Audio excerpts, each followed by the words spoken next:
ನಿತೀಶ್ ಮತ್ತು ಬಿಜೆಪಿ ಆಡಳಿತದಡಿ ಬಿಹಾರದಲ್ಲಿ ಕಳೆದೊಂದು ದಶಕದಲ್ಲಿ ಉದುರಿದ ಸೇತುವೆಗಳು 7-8. ಈಗ ಅರಾರಿಯಾ ಜಿಲ್ಲೆಯ ಹೊಸ ಸೇತುವೆ ಅದಕ್ಕೆ ಹೊಸ ಸೇರ್ಪಡೆಯಾಗಿದೆ.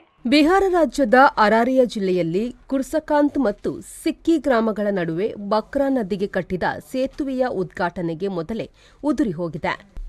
ಸೇತುವೆಯ ನಿಧಾನವಾಗಿ ಬಿದ್ದು ಹೋಗುವ, ನದಿಯ ಸೆಳವಿನಲ್ಲಿ ಕೊಚ್ಚಿ ಹೋಗುವುದನ್ನು ಸೆರೆಹಿಡಿಯಲಾಗಿದೆ. ಆ ವಿಡಿಯೋ ಜಾಲತಾಣಗಳಲ್ಲಿ ಈಗ ವೈರಲ್ ಆಗಿದೆ. ಲಕ್ಷಗಟ್ಟಲೆ ಮೆಚ್ಚುಗೆ ಗಳಿಸಿದೆ.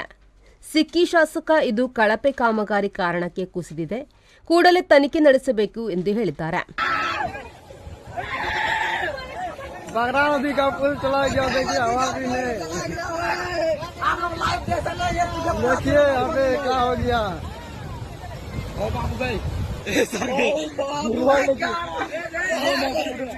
पहली बार देख रहे लाइव में, पहली बार मैं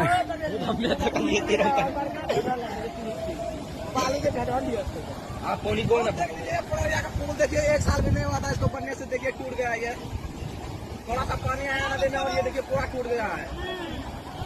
और निकाल बाहर जोन को निकालना पड़ा चैन वाला बहुत ही ये जब बात